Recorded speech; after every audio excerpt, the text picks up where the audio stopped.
बस बहुत दबाव बना के करेंगे तो कभी सीरियस नहीं होंगे। थोड़ा उनको मोटिवेट करके उन्हीं की भाषा में उन्हीं के स्तर पे जाके समझाना ज़्यादा अच्छा तरीका है। सर, एक स्टूडेंट के तौर पे, एक टीनेजर के तौर पे जिसने ये सपना देखा है कि उसे यूपीएससी करना है, हाँ, तो जब वो ये बात अपने दोस्तों में कहता है, अपने रिलेटिव में कहता है, तो उस पर पहले से ही एक एक्स्ट्रा बर्डन और प्रेशर हो जाता है कि एक बड़ा एग्ज़ाम है, बड़े एग्ज़ाम की प्रिपरेशन का सपना देख रहे हो, पता नहीं होगा कि नहीं। तो ऐसे बच्चे के लिए क्या सही रास्ता है कि पहले तो वो ये पहचान कर सके कि मैं इस लायक हूँ, क्या मैं क्रैक कर सकता हूँ कि नहीं। सेकेंड, उसके बाद वो क्या एग्ज़ाम होता है, कैसे एग्ज़ाम होता है, कितने फेजेस में एग्ज़ाम होता है, वो कैसे पता करे, और जो ये एक्स्ट्रा बर्डन उसके आसपास क्रिएट हो जाता है उसको कैसे दूर करे। पहली बात तो है कि ढिंढोरा पीटने से बचना चाहिए, है ना। आप क्या करने वाले हैं उसकी सुगबुगाहट किसी को क्यों अंदाज़ा लगे, केवल आपके पेरेंट्स को अंदाज़ा हो। और पेरेंट्स में इतनी गहराई होनी चाहिए कि वो बच्चे की बात को अपने तक रख सकें, किसी को ना बताएं। क्यों किसी को बताना कि मैं ये कोई भी तैयारी मैं क्यों कर रहा हूँ, मन बताइए, अवॉइड कीजिए, अपने मन में सोचिए, तैयारी कीजिए। उसका बेस्ट। ज़्यादा दबाव इसलिए कि हम ढिंढोरा बहुत पीट देते हैं, बाद में जब नहीं हो पाता तो फिर सामाजिक आलोचना हम झेल नहीं पाते हैं। और ट्रोलिंग आजकल तो जिस लेवल पे होती है सोशल मीडिया में, कितने लोग ट्रोल करेंगे बाद में, कहना बड़ा मुश्किल है। तो बचना चाहिए, कहने से बचना चाहिए। तो मोटिवेशनल लोग आमतौर पे कहते हैं कि मेहनत चुपचाप करो, सफलता आपकी तहलका मचा दे, शोर मचा दे। वो जो अप्रोच है वो ज़्यादा ठीक है। दूसरा, आईएएस का एग्ज़ाम मतलब कौन कर सकता है, तो ये एग्ज़ाम सबसे मुश्किल प्रतीत होने वाला एग्ज़ाम है। सबसे मुश्किल एग्ज़ाम है नहीं। कुछ बेसिक स्किल्स अगर आपकी ठीक हैं, जैसे आपका आईक्यू ठीक हो, मतलब रीजनिंग के सवाल आप कर पाते हो, भाषा आपकी ठीक पकड़ हो, अंग्रेजी में, हिंदी में, दोनों में कम से कम एक भाषा में अच्छी पकड़ होनी चाहिए। अगर आपकी लिखने की क्षमता ठीक है, आप जैसे एक निबंध आपने पढ़ा या अखबार में लेख पढ़ा, उस लेख की समरी अगर आप 200 शब्दों में लिख पाते हैं ठीक से, आपकी लैंग्वेज ठीक है, आपके शब्द ठीक हैं, फ्लो ठीक है भाषा का, अभ्यास से हो जाता है। थोड़ा सा पहले से ठीक है तो और अच्छी बात है। तो ये बहुत मुश्किल एग्ज़ाम नहीं है।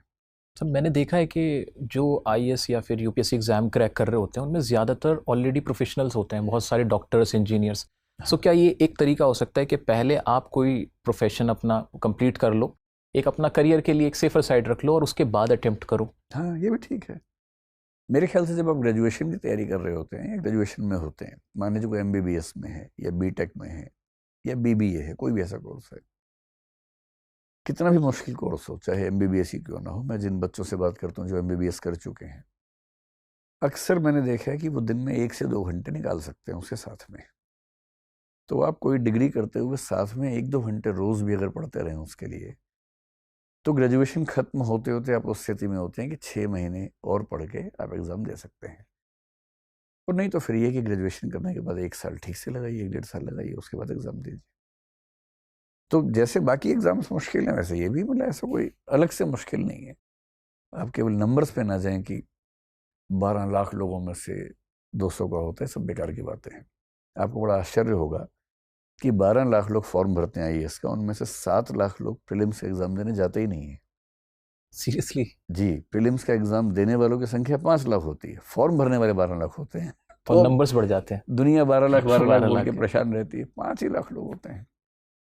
उन 5 लाख में जो सीरियस प्रिपरेशन करते हैं, मेरे अनुमान से उनकी संख्या 1 लाख से ऊपर नहीं होती है। तो बेसिकली आपको 1 लाख में से 1,000 में आना है सिविल सर्वेंट बनने के लिए। प्रॉपर आईएएस बनने के लिए आपको 1 लाख में से 180 में आना होता है। तो ये इस लेवल का कंपटीशन तो भारत में हर जगह है। स्पोर्ट्स में जाएं, पॉलिटिक्स में जाएं, एसएससी में जाएं, कहीं भी जाएंगे आप, इतना कंपटीशन तो है ही हमारे देश में, तो यहाँ भी है।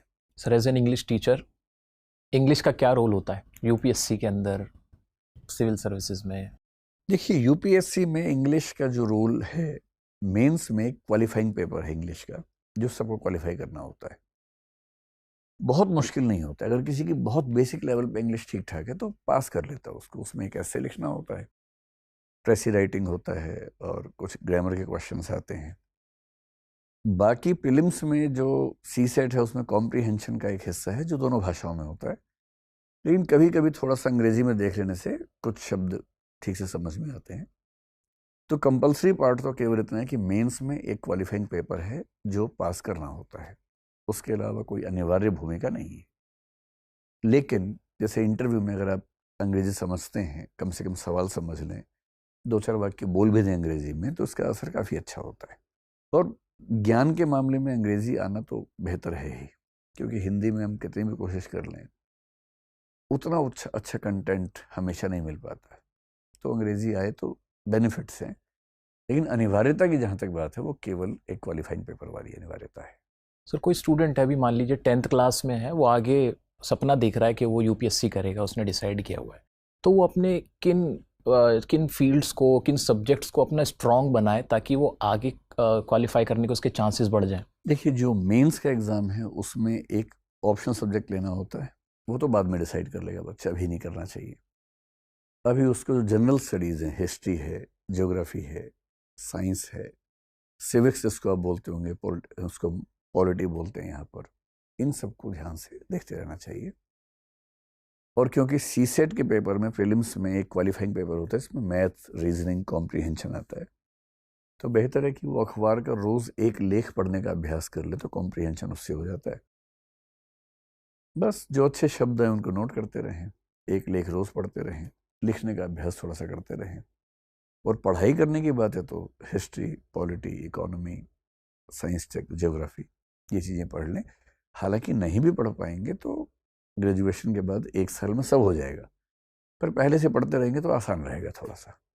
सर बच्चों की लाइफ में ख़ास तौर से मैं अभी बात कर रहा हूँ स्कूल स्टूडेंट्स की, जो छोटे होते हैं, टीनेजर्स होते हैं, उनकी लाइफ में बहुत तरह के डिस्ट्रैक्शंस होते हैं।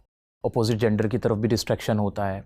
साथ ही इसी से रिलेटेड एक और बात है कि यूँ कहा जाता है कि बच्चों को पहले से ही माँ बाप अगर अवेयर कर दें सेक्स एजुकेशन की तरफ, उनको सिखा दें, समझा दें, तो वो फिर अपने ट्रैक से ऑफ नहीं जाएंगे।